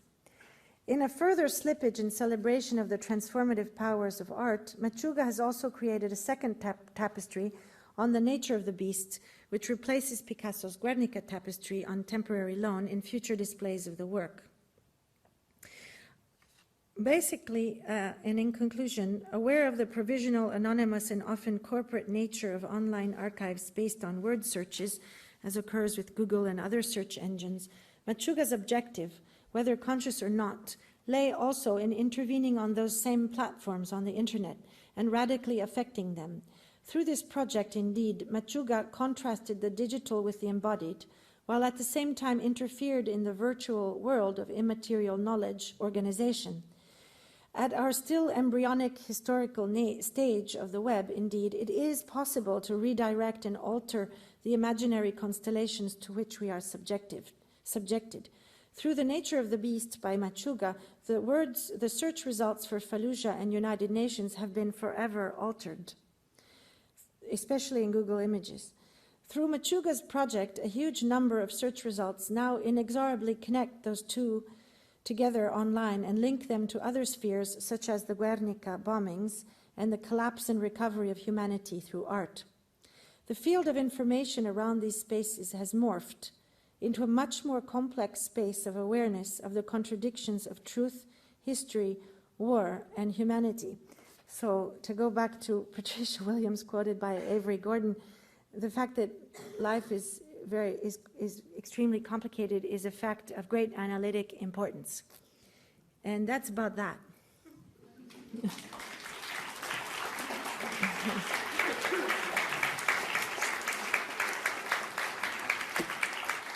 Thank you. Okay. Fantastic, thanks.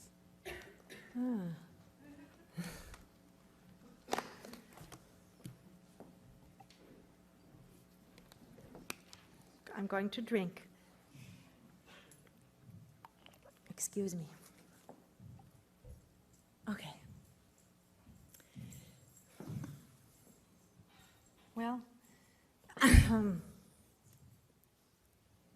Hello. Is it on? Hello, hello, hello. Okay. Thank you very much for your presentation. I'm actually just incidentally curious if the 8-hour version is available. Is it available? Have you posted it online or anything like that? no, because it's an embodied experience. Okay. I do agree that it's an embodied experience, and in fact, my impression of your presentation is of an almost cubist experience.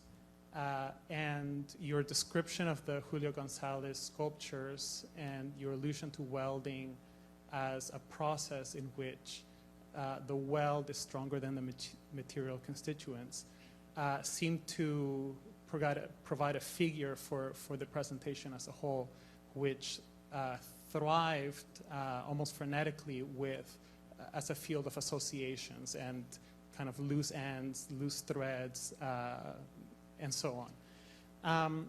And I guess that's where I want to focus my question, which I haven't formulated yet. But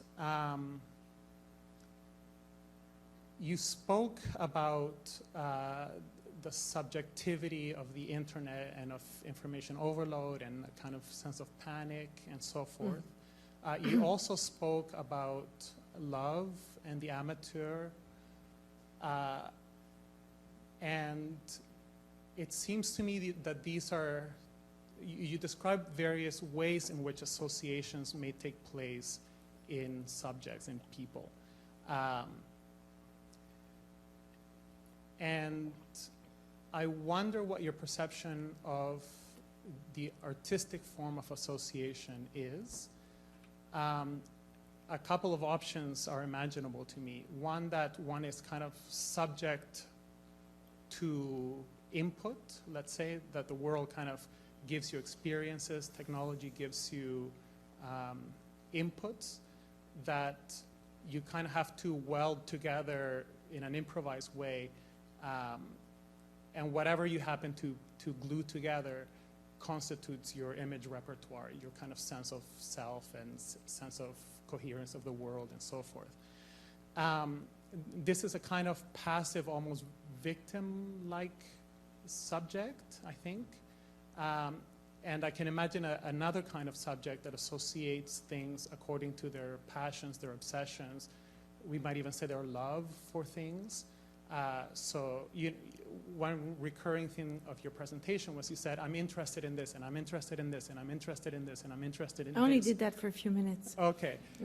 Well, the rapid sequencing within that really gave a kind of performative quality. And it seems to me that the lover or the amateur might assemble things, might weld together things by a glue of interests or passions or something like this. And of course, there are many other imaginable ways to do this. So I wonder if you could say something about the artistic form of welding or relating to the input of the world. If something distinct to the artistic way of doing it can be described. If art does this welding in particular specific ways. If art welds in specific ways? Yeah, that render it as artistic. I don't know. I don't have an answer to that question. If art welds in particular ways. I'm sorry. No. I'm sorry to really, honestly, yeah. I don't know.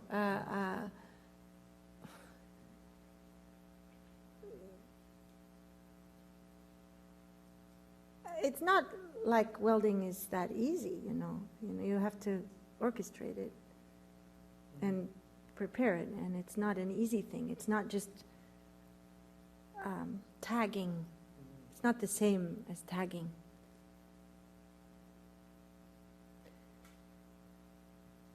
I can't say if there's an artistic way of welding. I mean, I don't, I'm not sure I really understand the question.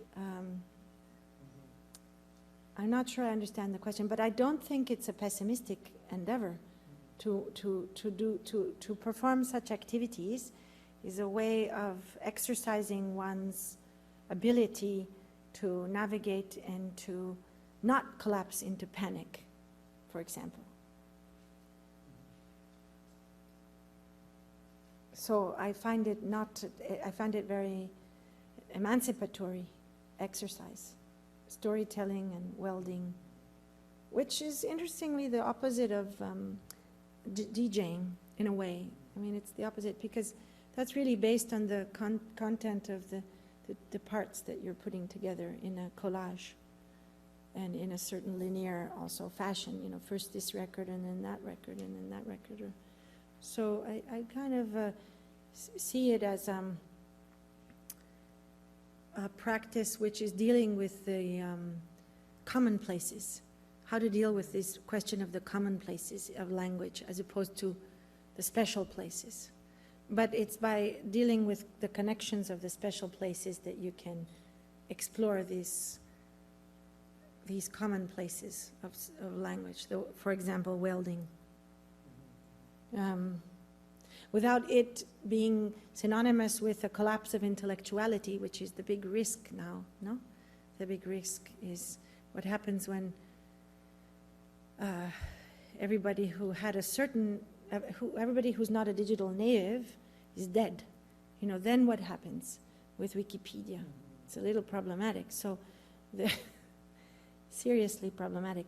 So, but I'm a very optimistic person. You know, I'm quite interested in these abilities that, for example, digital natives have to negotiate all of these different elements without panic attacks. I think, but at the same time, I don't think, oh, I must be careful.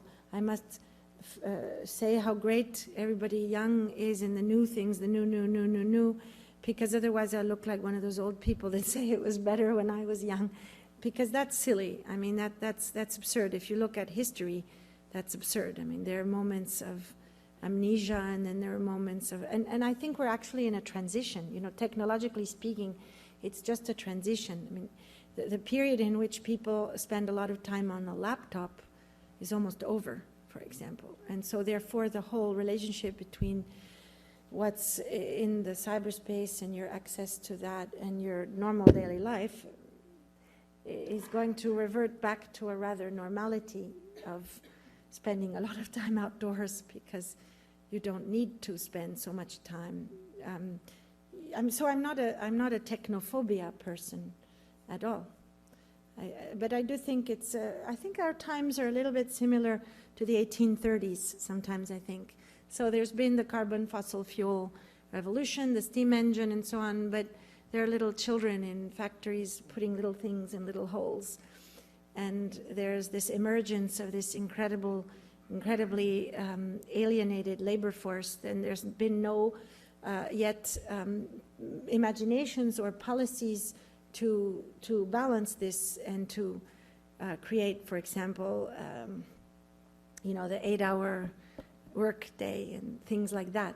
So we're a little bit at that stage, I think. You know, there'll be a moment where somebody will find a way to, you know, the computer, it'll just turn off if you're on it for too long, for example. Things like that that would probably be implementing new laws and new systems of that societies will set in place, like they did throughout the 1800s in best case scenarios, and where they didn't, there were very dramatic consequences and a lot of pain. So I see our times a little bit like the 1830s. So who would be, you know, the Courbet? Is a good question. I mean, I don't know. Or actually the Manet. I'm more interested in the Manet than in the Courbet personally, but because I think realism is not the way out of it. It's a question of understanding, for example, the fleeting nature of subjectivity in relation to photography that Manet has, that is much more interesting than the question, I think, for me. I mean, this is, everyone is different, has different histories and trajectories. That's not an answer to your question at all, but it's a chance to say one more thing. At some point. Yeah, but I don't see art as autonomous from everything else. I can't think that way. I've never thought that way. I'm the daughter of an archaeologist, and so her way of seeing things was always holistic, and I can't see art, you know, outside of everything else. And artists, they live in the same world as everyone else, and so they react to that world. Thank you.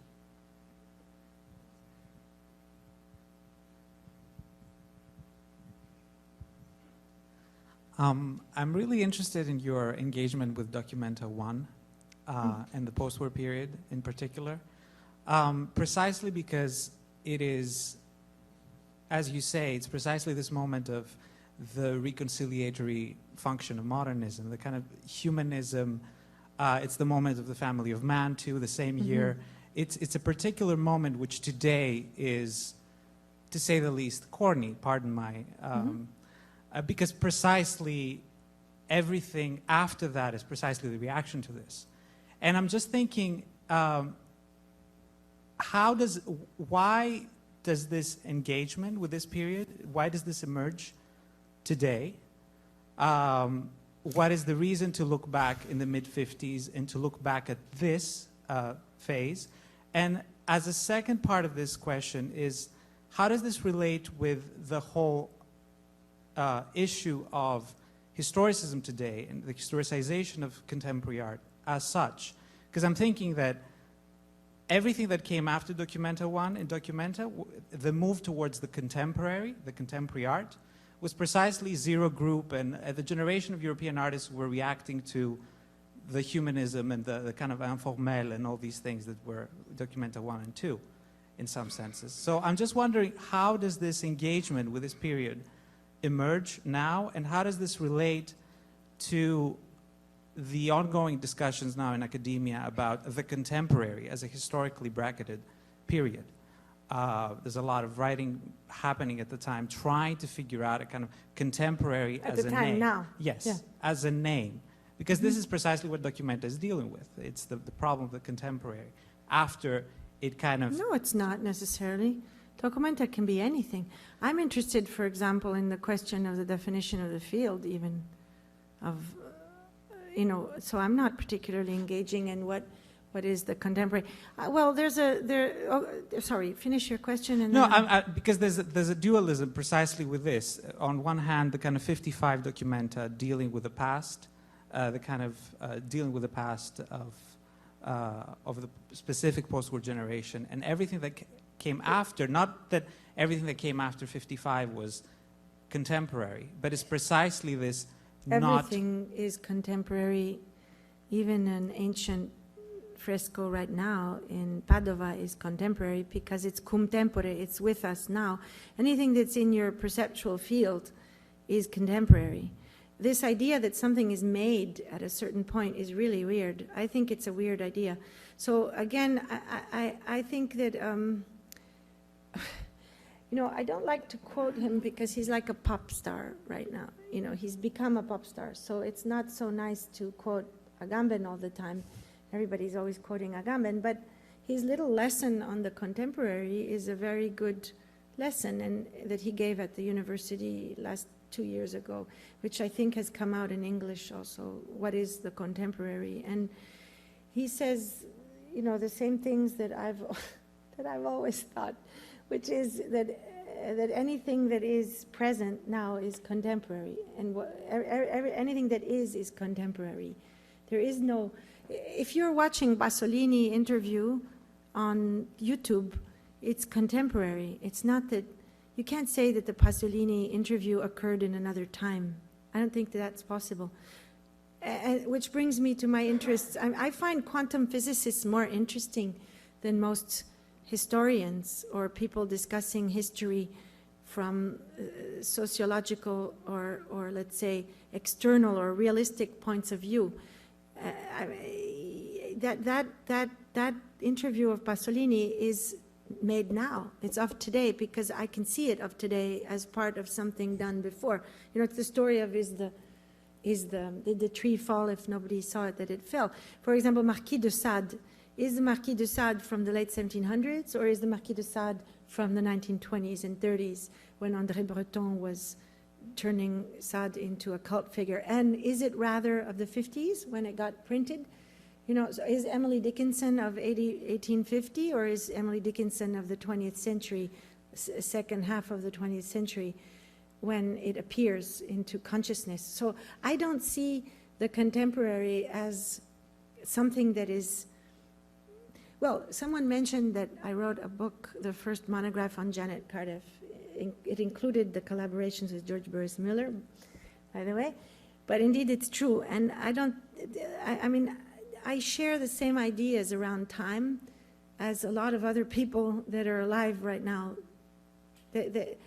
And I really don't see time as particularly linear. And I mean, there's no point in talking about the fact that we don't believe in linear history and in linear time and so on, if then you don't take it literally.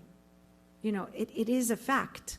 It is a fact that Anton Zellinger is teleporting photons. It's not a fiction. It's not in a cyber novel, you know, that there are multiple universes, and that's like the basics of quantum physics. So I cannot ascribe to an idea of the contemporary being, I think it's a fiction that was invented, you know, this idea of the contemporary is a fiction. But I agree. My okay, question is precisely about on the 50s. Okay, on the well, for fictionalization example, today of the contemporary, yeah, and exactly. why the 50s, The 50s. are being I get to that. reread. I was about to say that. Well, it's not about, I don't know if they're being reread by everyone, but I can tell you that most of the artists of the post-minimalist period would not, I mean, there's one level where it's in opposition to the 50s, one level. Of course, you know, Piero Manzoni, the shit in the can, is the opposite gesture of late modernist high art informel painter. But on another level, if you look at, say, what Piero Manzoni ever said to his friends or in interviews, he thought it was the same thing that Jackson Pollock was doing. I mean, there's a continuity between action painting, for example, and arte povera, and there's breaks and continuities. So as we all, you know, have thought about the field, the notion of the field and so on. So I don't know if there, I mean, there was a break. Of course there's breaks. I mean, of course, I'm not denying all the breaks that occurred in the late 50s with situationism and so on, and then the emergence of, or the reconnect, well, there were reconnections. There were breaks, but there were reconnections. I mean, no artist of the kinetic period was unaware of Bauhaus, for instance. You know, so there were reconnections with early, or Moholy-Nagy. I mean, they knew Moholy-Nagy had happened, and they knew about the Russian futurists. And so it's not always the way art happens, I think. I mean, I don't know if you're an artist but the way that the art that I know happens is very rarely out of a notion of breaking and wanting to break with originality. I mean, it's usually even in those moments of history where we have defined as defining themselves as breaking. For example, the Futurist Manifesto. What the Futurist Manifesto says is different from what Boccioni actually did and what Boccioni might write about in a letter, or it's different. It's like it's one of the personas of the early 20th century avant-garde artist, but another persona is absolutely, you know, thinking about Hellenistic sculpture and all sorts of things, and Bernini mostly. Bernini in the Baroque was really important. So But there's a reason why Boccioni looks at Bernini, and I'm wondering about yeah, there's a reason reason why Deleuze looks at Bergson and looks Exactly. at Le Pli and looks at the Baroque also. I'm wondering Yeah. about your reasons at looking at these archival pictures from the Oh. 50s. Because I think of art, I think of the materiality of artworks as transitional objects. And I think we are now in a state of subjective omnipotence from, you know, if you don't have, you're in a state of subjective omnipotence when you think that you're in constant touch with the breast and the milk. And the transitional object and the detachment is necessary in order for subjectification to occur. So I see the art objects as, I mean, I see the artwork somewhere else. It's not in the actual single sculpture by Gonzalez. I'm an old structuralist, like modernist, old modernist. I mean, it's in this connection that happens between something and people, you know, the message and the receiver and the old story. So in that sense, somehow the Asghar Yorn painting functions to animate, or let's say to create a space of phenomenological self-perception and perception that doesn't occur when you intentionally try, for example, to create a participatory artwork in many cases, or a post-relational aesthetic artwork. That often is a prescribed form of false participation, like it often is encouraged in, for example, Facebook or something. So I can tell you a funny story, that once one of my ideas is to not put any guards in the Friedrichianum, and I'm not going to be able to do that. We're going to end up with guards. But in any case, the impulse to have no guards in the Friedrichianum was there. And I remember asking an artist who's one of my advisors, actually, to the dOCUMENTA. By the way, just to be a little press office here, on October 29th, we're doing a press conference in Berlin where I'm going to tell you who is working on the dOCUMENTA with me, various people all over the world, and you'll be surprised, I think, by one at least person, just from a nationalistic perspective, if you want to. But anyway, to go to this funny story, so I asked this other advisor who is an artist, well, what would you do if I tell you there are no guards? What are you going to do? And he said, well, du bronze. I said, well, what does that mean? And he says, I had expected he would say, I'll do performance, or I'll do a kind of a piece where there's candy and people can eat it until it's gone, and then you replenish it or something. I thought they would do it's like a post project, and or something with fruit that rots and then I change it. And instead, he says du bronze, and I said, well, what the hell does that mean? Well, and it immediately appeared. If you are in a public square, it's clear that you're going to make bronze. Because you can have children bouncing on it, and you can't steal it. It's really heavy.